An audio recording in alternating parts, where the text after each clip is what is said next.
Since its release in 1993, Doom quickly set the standard for first-person shooters. As wildly successful as Wolfenstein 3D had been, Doom was a fucking revelation.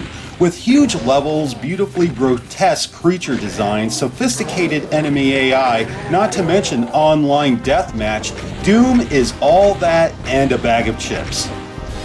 Or so I was told. I say that because my family didn't invest in a computer until 1998, and for whatever reason I've never been able to embrace this platform as a game machine. I just can't wrap my head around it. I figured Doom would eventually find its way to home consoles, and boy did it. I mean, look at this. I have 5 different ports. The 32X, Super Nintendo, Sony PlayStation, Sega Saturn, and of course Atari Jaguar.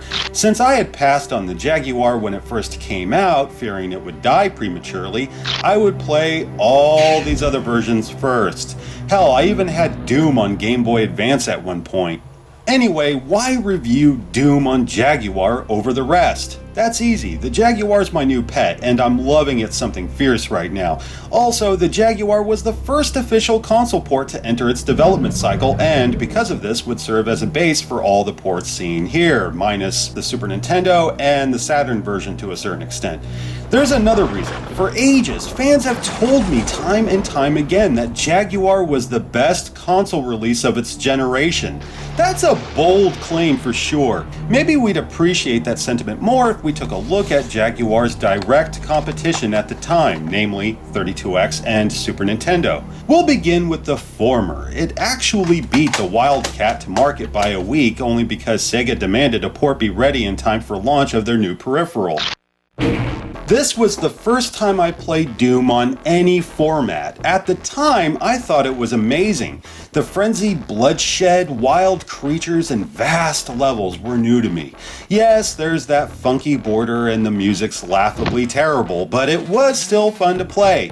It wasn't until later I found out just how much was cut from the game. There's only 17 levels of the original 27, which means the entire third episode is absent. Some use this as a justification for omitting the BFG from your arsenal, though I call bullshit. In every other port I've played, the BFG can be found in the refinery behind a hidden door. Only on 32X is this little treasure absent. However, you can unlock it with a code, and that's fine. Unfortunately, this creates another problem. Doom doesn't have a battery backup or password system here. Instead, there's a level select that limits your selection to the first 15 levels. If you want to beat the game, you have to start on level 1 and work your way up. Okay, fair enough. If you should use a code at any time though, the game ends with level 15. Stupid fucking... So you add that in with enemy sprites that always face the player, meaning they no longer fight amongst themselves. In addition to missing animation and no multiplayer of any kind, you have a fairly mediocre version of Doom. That being said, I still enjoy it. I feel that's a testament to the game itself. I mean, Doom operating even at 40% is better than many games pushing 100. Not the worst port though, not ideal. Next up, Super Nintendo. Now this version came out in September of 1995, almost a year after 32X and Jaguar. Not only did it utilize Argonaut Games' Super Effects chip, it came in a blood red cartridge. Sweet. I'm sorry, but this is pretty rough. While it is technically impressive for the hardware and even sports a different engine with level geometry more consistent with the PC original, many concessions were made. Contrary to fan claims, this is not full screen. The border is black and incorporates the HUD, unlike 32X.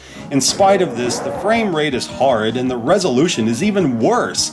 You grow used to it over time, and I'd argue this plays a lot better on a Superboy. Watching it on a television? Not so much. Another issue it shares with the 32X is that all enemies face the player. Adding insult to injury is that imps and zombies don't explode when blasted. Major bummer. On top of that, there is no save or password system. 22 levels in one go. Talk about insanity! Starting a new game through the start menu will grant players access to later episodes, but they can be accessed only on harder settings, and it's hardly a substitute for a password.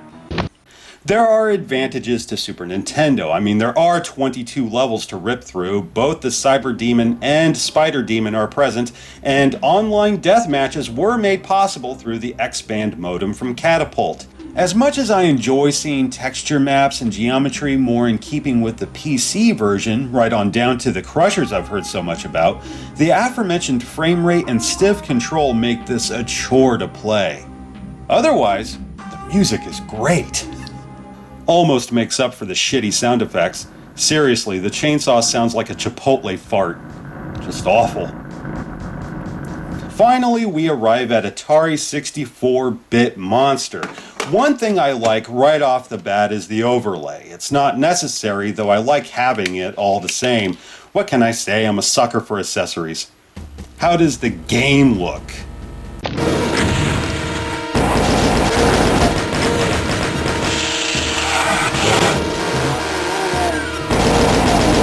Oh my God, we're talking night and day.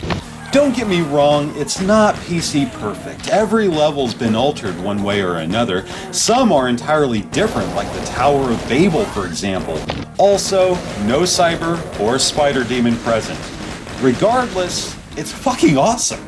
As you can see, it's full screen with a much better frame rate than 32X. Even better, the resolution is greater and lighting effects are more dynamic, adding to the atmosphere. I understand now why fans say this version's creepier, though they tend to credit the lack of in-game music. Yeah, there's no soundtrack aside from the intermission screens. The reason for this being that the digital signal processor was overloaded, leaving no available cycles to run music and everything else. Some fans feel it heightens the tension. I see where they're coming from, though I'd much rather have a rocking soundtrack to accentuate my carnage. Satan! Satan! Satan! Satan!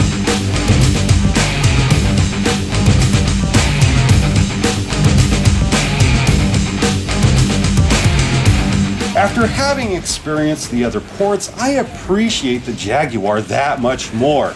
I especially love the multi-sided enemy sprites and smoother death animations. Sneaking up from behind while catching them off guard is beyond thrilling. I eat that shit up. Tearing through these hellish environments may as well be light speed when compared to Sega and Nintendo's offerings. You do feel an incredible rush bursting into a large space or opening a giant gate, only to be greeted by a demonic horde. It's damn near effortless with the control. I know players prefer individual shoulder buttons for strafing, though I'm so used to using the C button that it may as well be second nature at this point. A lot of folks rag on the D-pad for whatever reason, but I haven't had any issues. The best part, I feel, is the keypad. Rather than cycling through weapons, I'm given instant access with the keypad. Took some adjustment, though it's a huge benefit once you've acclimated yourself. Thankfully, all the weapons are available, from the chainsaw to the big fucking gun itself. They're all here. The plasma rifle blows my mind. It's a real trip to see this bad boy in action. It may very well be my favorite weapon next to the chainsaw.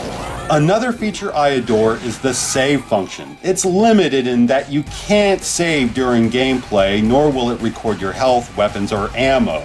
That blows, no lie. It will save your preferred skill setting, and you can revisit the levels you've beaten, minus level 24 for whatever fuck reason.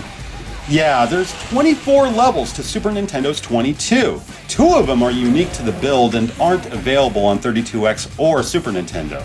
Jesus. Last, certainly not least, it supports cooperative play and deathmatch via JagLink. Wow. Of course, in order for it to work, you need 2 systems, 2 controllers, 2 copies of Doom, and the JagLink itself to connect them. That is by no means cheap, though it is an option. I know this doesn't compare to the PC original. If you want a pure experience, stick with your keyboard and mouse. If you're a console fiend like me, the Jaguar port is best by far. Obviously, I'm well aware of the PlayStation and Saturn releases. I've beaten the both of them. However, they're CD-based and offer a lot more than just Doom. As far as the cartridge ports are concerned, this is my favorite. Now treat this pussy to some Doom if you know what's good for.